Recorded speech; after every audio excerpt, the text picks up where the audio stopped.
tout le monde, on se retrouve encore pour une nouvelle vidéo. Donc nous allons continuer ce qu'on a fait précédemment. Donc aujourd'hui, nous allons maintenant afficher, d'abord créer les catégories d'articles et les afficher dans un tableau. Donc nous allons commencer par créer une table catégorie article. Donc nouvelle table, donc on est dans espace membre, nouvelle table.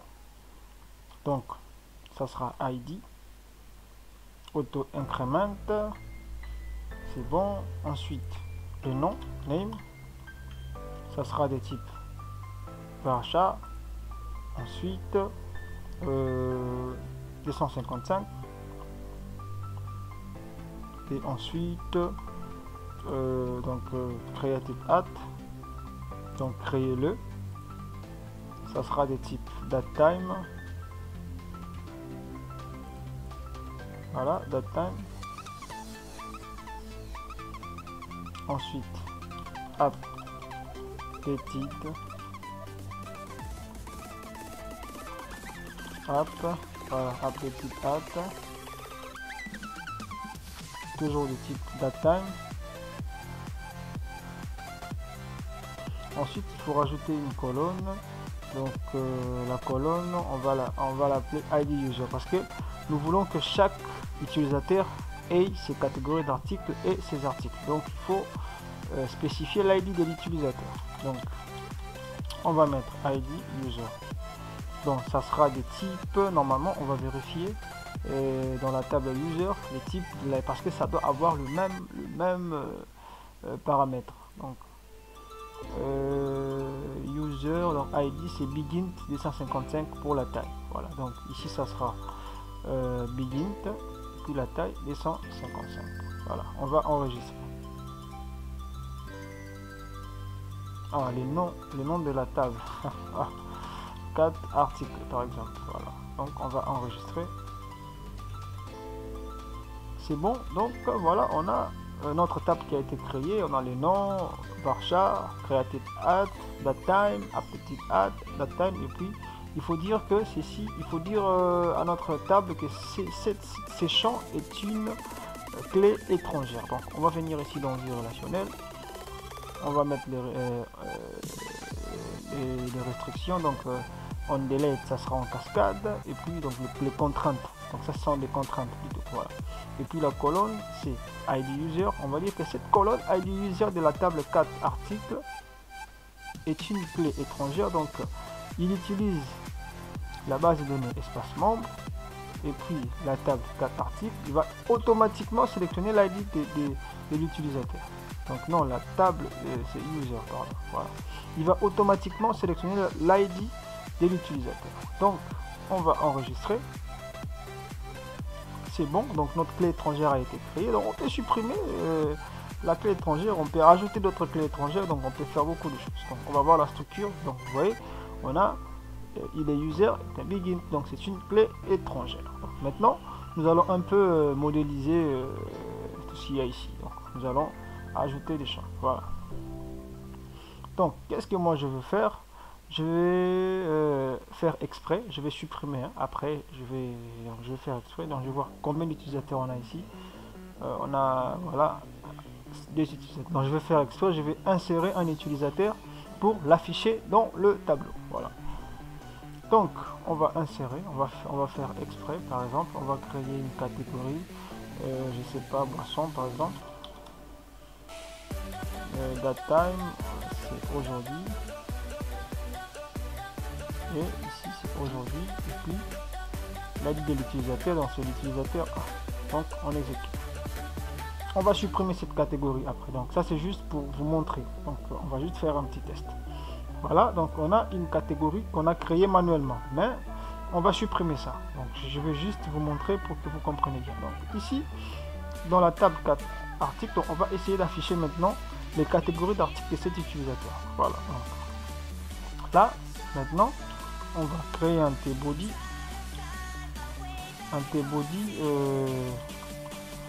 voilà, donc on va ajouter du code PHP, voilà.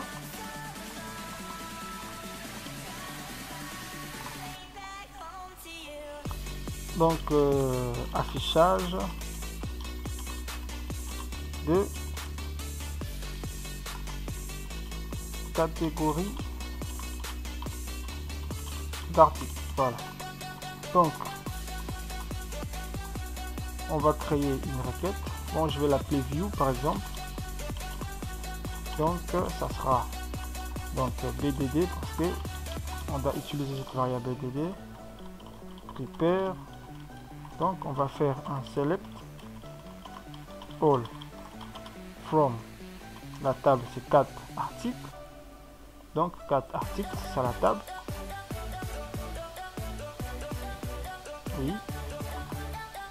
4 articles. Where ID user, donc là où l'ID de l'utilisateur, donc where ID user égale tout simplement à l'ID de cet utilisateur qui est connecté. Voilà. Donc, on va faire un, on va exécuter. Voilà, donc exécute. Donc, array. Je récupère l'ID de l'utilisateur qui est ici. Je vais le mettre tout simplement là. Ensuite, je vais créer une variable i par exemple égale à 1. Ensuite, là, je vais faire un for, non, un while plutôt. Donc, while row égale, donc while row égale view, c'est pas the view, fetch. Tu m'affiches les catégories d'articles de cet utilisateur. Voilà.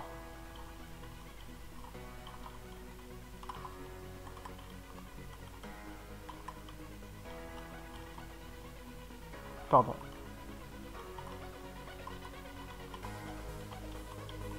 Voilà. Donc, on a ça. Donc, ici, on va faire un TR. Donc, on aura un TD. Premièrement, on va afficher les i. Donc, on va faire i++.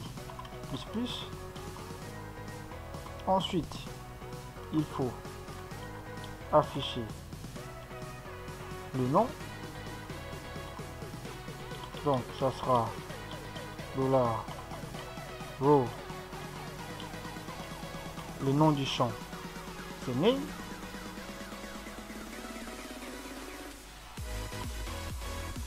Ensuite, il faut afficher le nombre d'articles. Bon, le nombre d'articles, pour l'instant, on n'a pas encore la table article, donc on va mettre 0 et puis on va modifier. Donc ici, on aura un TD, donc avec un A, un lien,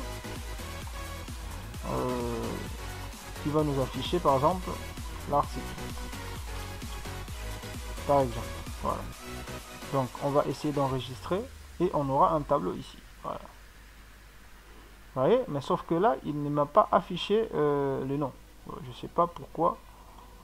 Il ne m'a pas affiché. C'est bizarre. Donc, qu'est-ce que j'ai fait ici? Oui, je select all. Oui, oui, ça c'est correct. While row. Bon, je sais pas pourquoi. Oui, parce qu'il faut faire un écho ici. Tout simplement.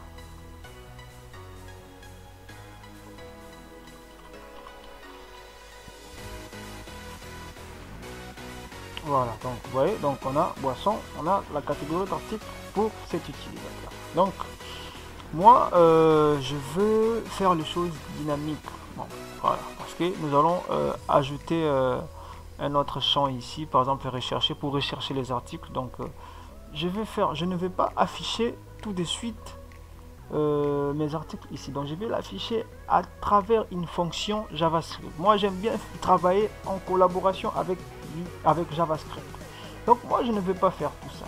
Moi qu'est-ce que je vais faire? Donc moi je vais donner un ID ici, par exemple. Je vais l'appeler 4 user, bien affiche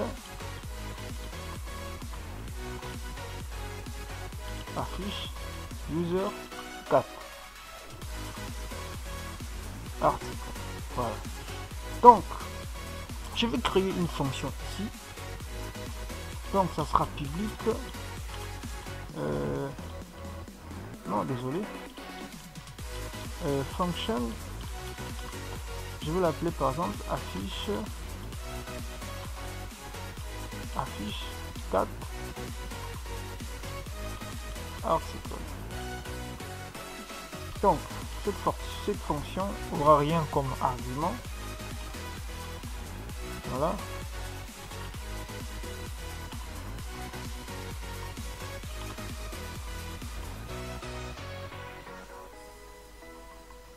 Voilà, ça sera comme ça. Et puis je vais sélectionner, je vais créer une requête Ajax ici. Donc d'abord, je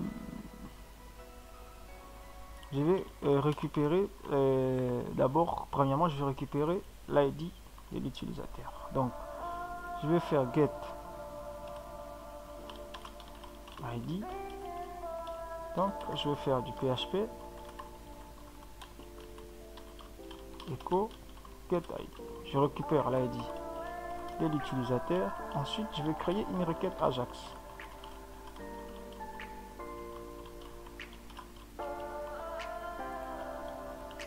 Donc là ça sera type post comme toujours. URL, je vais créer un fichier. Je vais l'appeler par exemple affiche 4 article .php. Donc ces fichiers, je vais les créer manuellement. Donc voilà, je vais revenir là. Ensuite, les dates à que je vais passer, ça sera juste cette variable ici.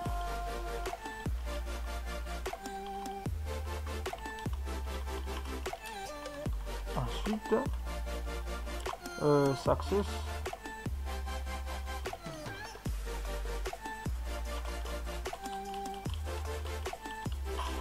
function date, les données. Donc là maintenant qu'est-ce que je vais faire? Donc les données que je vais récupérer ici, donc je vais les afficher, ici. Donc tout ça je vais enlever ça, tout ça il n'y aura pas ça. Ouais, donc je vais dire que dans cette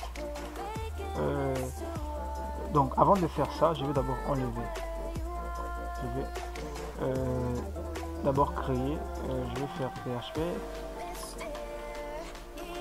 Voilà, je vais d'abord créer je vais d'abord modifier ces fichiers. Donc je vais juste copier, voilà, ça. On va les rajouter ici.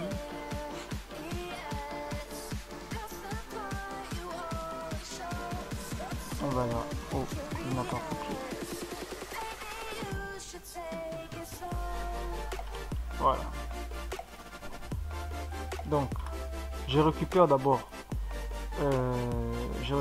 la variable que je viens de passer ici, get ID.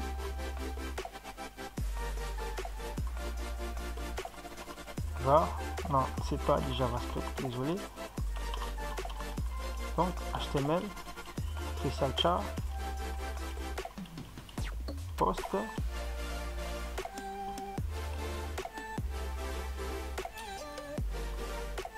get ID. Voilà. Donc c'est bon, j'ai récupéré. Ensuite je reviens ici, je vais copier tout ça, copier, et puis je vais le mettre ici. Ensuite je vais recopier tout ça et venir là, on va le mettre comme ça. Voilà.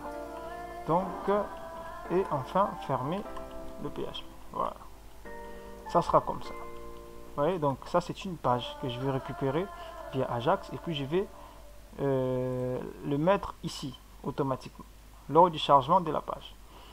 Donc maintenant je n'ai plus besoin de tout ça, ça sera vide.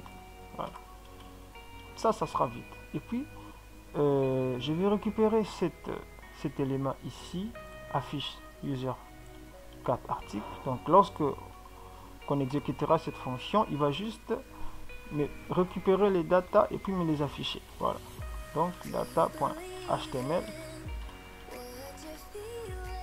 et donc on va faire affiche user 4 articles.html. Donc qu'est-ce que cette fonction va faire? Il va me récupérer tout simplement ce qui est ici, il va me récupérer tout ça et puis il va me le mettre à l'intérieur ici automatiquement. Vous voyez, donc il faut maintenant afficher la fonction. Donc si je fais, lorsqu'on est sur cette page, il faut afficher cette fonction. Donc normalement si j'actualise, il n'y aura aucun changement ici. Donc, voilà. Puis il y a un changement, il n'a pas affiché, je sais pas pourquoi il ne m'a pas affiché. Ah oui, tout simplement parce que j'ai oublié de mettre ça. Voilà, c'est comme ça. Cette fois-ci ça va. Enlève-moi, je vais enlever ça. Voilà, je vais actualiser. Voilà, donc j'ai récupéré ces contenus dans une autre page et je l'ai affiché tout simplement. Donc vous allez comprendre, vous allez vous dire mais pourquoi je n'ai pas tout simplement affiché ici. Vous allez comprendre tout ça parce que nous allons faire une recherche. Donc lorsqu'on fait une recherche,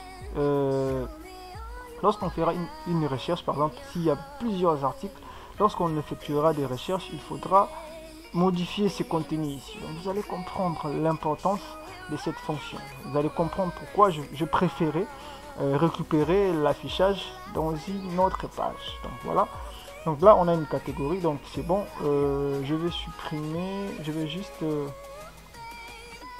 changer un peu cette fonction ici. Donc je vais dire ici, donc je vais faire, on va compter le nombre d'articles, NBR et le nombre de catégories d'articles. Et puis on va faire view au compte. Voilà, donc avant d'afficher, tu dois me faire un petit test. If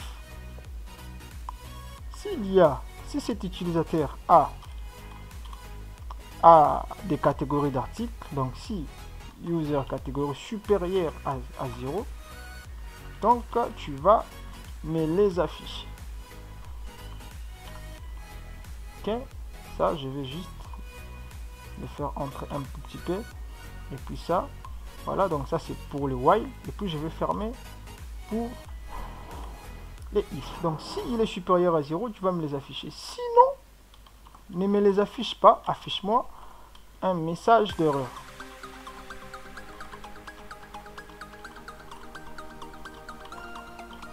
Affiche-moi tout simplement un message d'erreur, donc else ici. Donc qu'est-ce qu'on va faire? On va aller sur Bootstrap, vous faites alerte, je suis déjà sur la page, donc vous récupérez secondaire, celui-là. Voilà.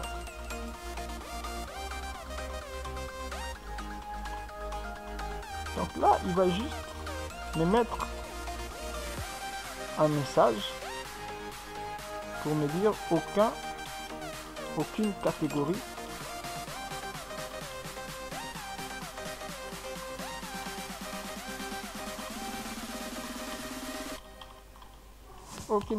d'articles. Donc on va faire un texte simple. Voilà. Normalement si j'actualise, j'aurai rien parce que l'utilisateur a au moins une catégorie d'articles. Mais si j'essaye par exemple de supprimer cette table, je vais faire exprès, je vais supprimer la table. Donc je vais prendre cette table, je vais le supprimer. On va supprimer. Donc l'utilisateur n'a plus de catégorie d'article. Donc si j'essaie d'actualiser, vous verrez, on a ces messages ici. Bon, je sais pas pourquoi il me l'a affiché bizarrement comme ça. Moi, j'aimerais qu'il me l'affiche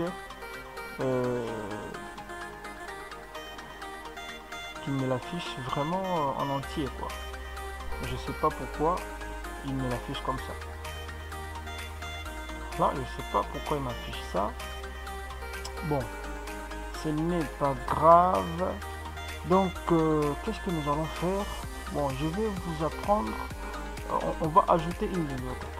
Donc, on va aller sur mon GitHub. Je mettrai les liens dans la description. Donc, on va aller sur GitHub. Ensuite,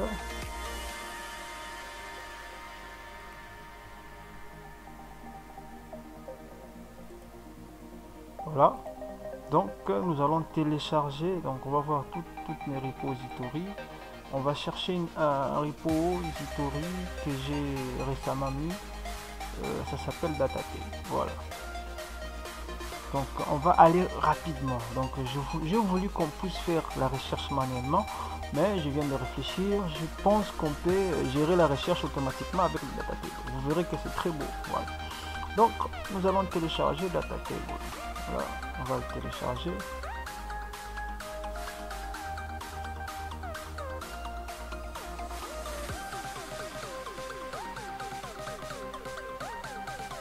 Voilà, je l'ai téléchargé. Donc je vais l'extraire. Voilà, je vais le copier dans le répertoire de mon projet. Donc je vais fermer ça.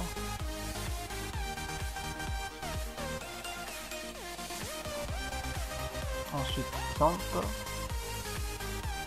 htdocs et puis espacement. Voilà. Donc nous allons le rajouter normalement ici. Voilà, je vais le coller ici. Ensuite je vais extraire là. Voilà, je vais tout simplement supprimer les fichiers zip et je vais modifier au lieu des main, ça sera Datatable tout court. Donc là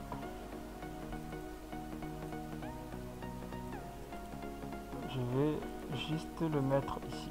C'est mieux de le mettre là. Voilà. Et ça, je vais supprimer. Voilà. Donc on a bien les Datatable ici directement. Donc je vais charger les fichiers CSS et JS. Donc je reviens ici sur mon projet. Là, je vais charger le Datatable ici. Donc ça sera link. Bien, je vais copier ça pour aller rapidement. Donc on va dire que ça c'est Datatable.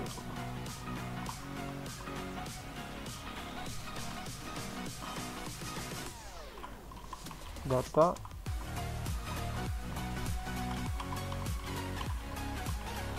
donc on va charger Datatable tout simplement. Le Datatable se trouve dans datatable.css. Donc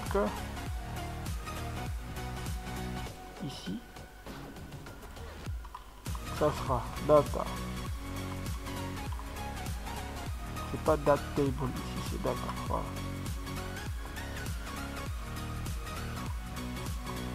Datatable avec s slash data tables, comme ça. Ça c'est le fichier CSS. Voilà. Donc on va faire la même chose ici.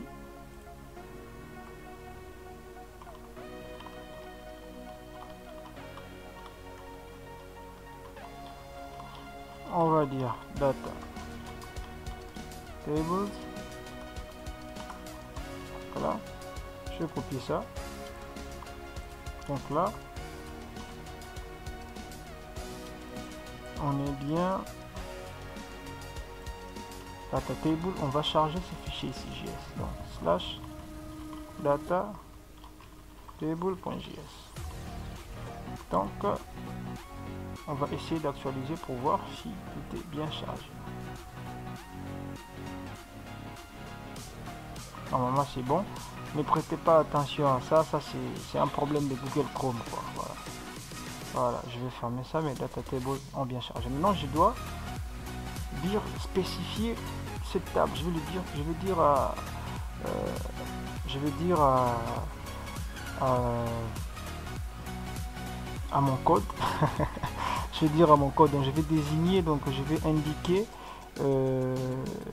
Donc, dire que cette table utilise le data table. Donc, normalement, je veux mettre une classe. On va l'appeler bootstrap data table. Voilà. Donc là, je vais copier ça et puis venir ici. Nous allons faire un init data table. Donc ça sera $. Je récupère la classe. Donc bootstrap data table point data table. Comme ça, je l'ai initialisé. Normalement, si j'essaie d'actualiser, il doit y avoir un changement ici.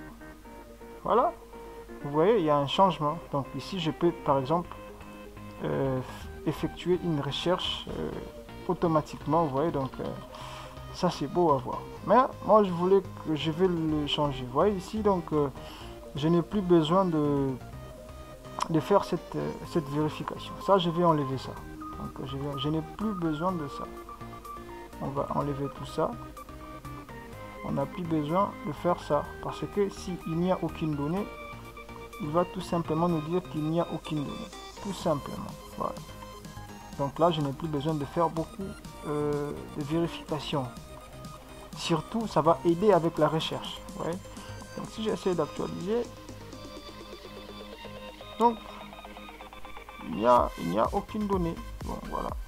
Donc si j'essaie de faire la recherche ici, donc il n'y a pas de données ici. Voilà. Désolé.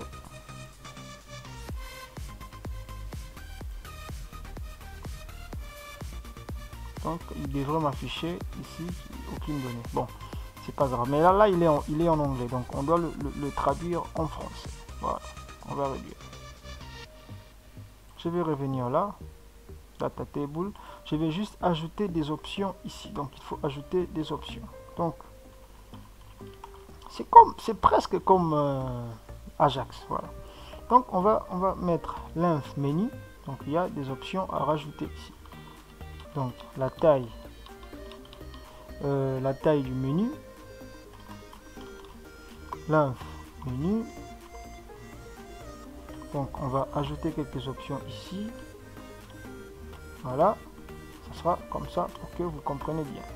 Et puis là, virgule, on a des options qu'on doit mettre ici. Bien carrément pour que vous puissiez bien comprendre. Donc là, on va dire que 5, soit on affiche 5, soit on affiche 10, 20, 50, et puis là, moins 1, c'est pour afficher tout.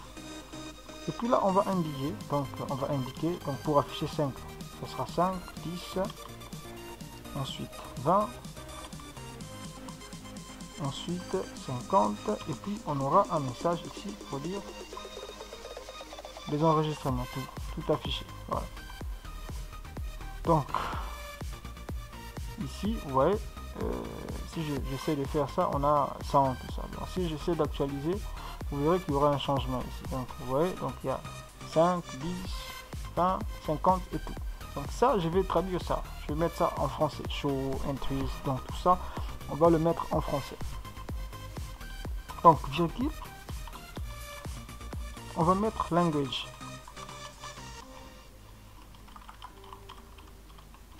Language, deux points.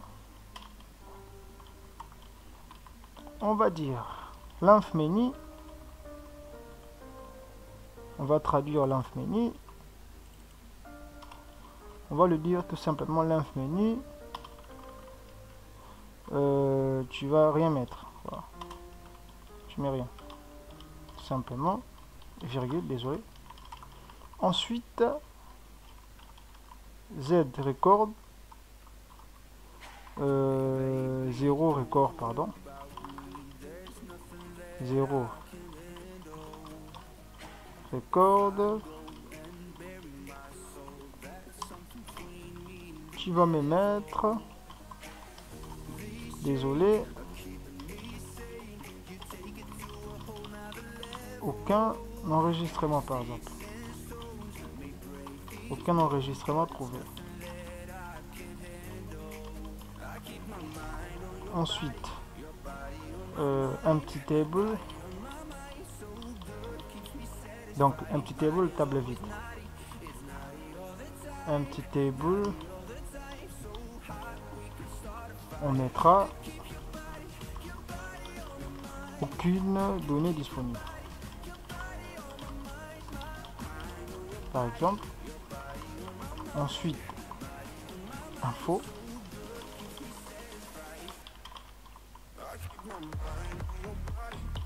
Info, on aura.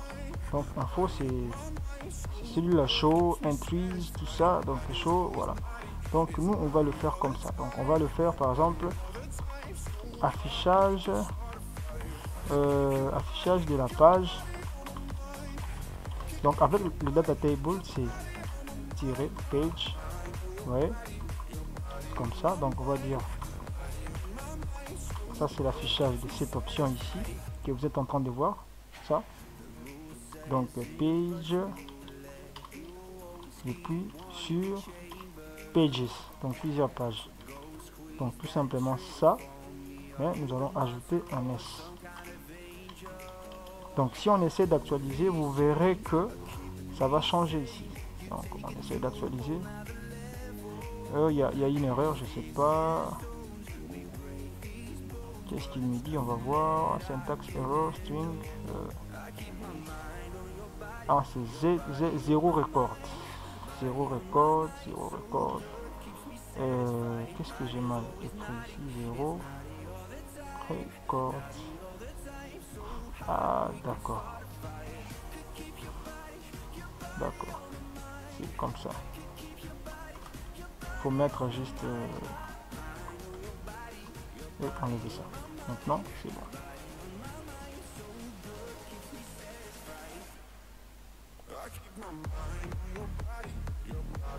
Il n'a rien, il n'a rien affiché ici, bizarrement. Il devrait m'afficher quelque chose ici. Je n'ai pas compris. Bon, on va finir les options et puis on verra ce qui ne va pas vraiment. Parce que 0 record c'est bon, un petit table c'est bon, info normalement c'est comme ça. Voilà. Je sais pas, est-ce que je dois mettre une virgule ici? Ça je ne sais pas. Actualise. Bon, on verra ça à la fin. On va d'abord saisir toutes les options. Donc après info, normalement on a info info empty, je pense, hein. Info empty, donc info vide. Donc info empty, donc par exemple on peut, qu'est-ce qu'on peut mettre ici? Donc par exemple aucun enregistrement disponible, par exemple. Aucun enregistrement disponible. Ensuite, qu'est-ce qu'on peut mettre? Ensuite, par exemple, info filtered.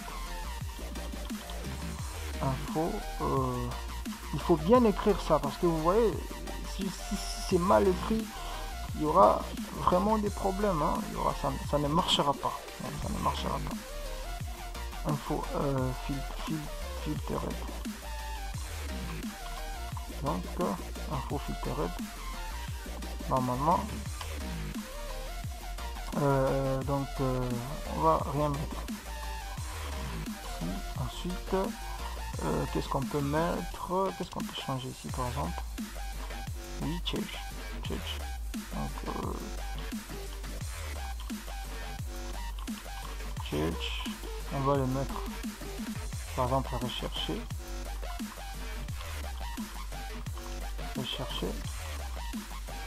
Donc on va essayer d'actualiser et voir si ça marche. Oui, rechercher ça marche, mais celui-là il ne marche pas. Donc je vais le voir, on va le voir après. Donc c'est bon, on va changer maintenant d'autres, par exemple previews, next, tout ça, il faut les mettre en français. Voilà. Donc après church, donc on a par exemple paginate. Donc ce sont les paginations. Voilà. Ouais. Donc paginate, normalement il faut ouvrir les accolades ici. Et puis là on va, oui, non c'est bon. Donc first c'est premier.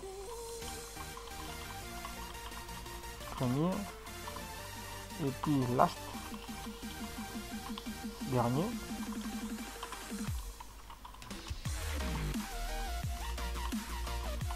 Ensuite, next, c'est suivant.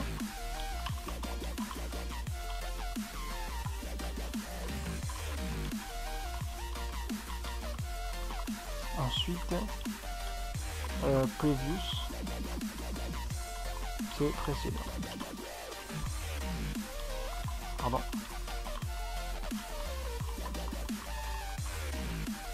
C'est précédent. Voilà.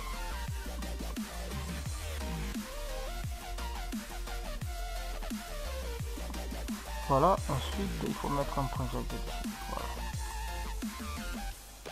On va actualiser pour voir. Donc vous voyez, on a aucun enregistrement disponible. Ça c'est mieux comme ça. Je préfère qu'on affiche comme ça. Vous voyez, aucun enregistrement disponible. Et puis rechercher, faire des recherches, vous voyez, aucune donnée disponible. Sauf que on n'a pas cette barre. Je sais pas pourquoi. On va essayer de voir ça. Et ben tout simplement parce que vous voyez l'inf menu je l'ai mis comme ça, je l'ai mis à rien. Donc vous voyez, donc pour il faut mettre quelque chose normalement. Donc on va mettre par exemple, on va essayer de mettre je vais d'abord supprimer, je vais laisser l'option par défaut pour voir. On va supprimer ça et puis on va revenir, voilà, et voir ce qu'il y avait avant. C'est chaud. Par exemple 5 increase. Donc qu'est-ce que nous on peut mettre ici? Par exemple afficher le 5 premiers enregistrements par exemple. Voilà. Donc on va revenir sur là et on va changer ici. Donc afficher les menus. Donc il faut mettre le menu 5 premiers enregistrements. Par exemple comme ça. C'est quand même beau. Et on va essayer d'actualiser, ça sera en français. Voilà, donc on a notre data table en français. Donc là on peut faire des recherches, il va nous faire les recherches automatiquement sans que nous lançons des requêtes, tout ça. Donc il va nous faire ça automatiquement. Donc voilà. Maintenant je pense qu'on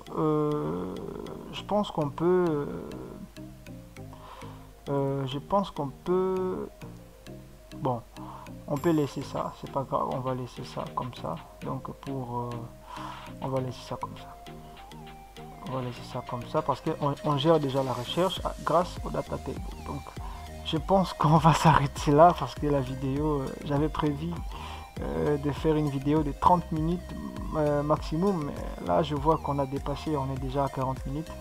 Donc à la prochaine vidéo nous allons continuer. Donc nous allons par exemple donc nous allons créer un modèle pour insérer les catégories d'articles et puis afficher ou modifier par exemple. Voilà, donc on va faire ça dans la prochaine vidéo. Donc je vous dis merci et à bientôt.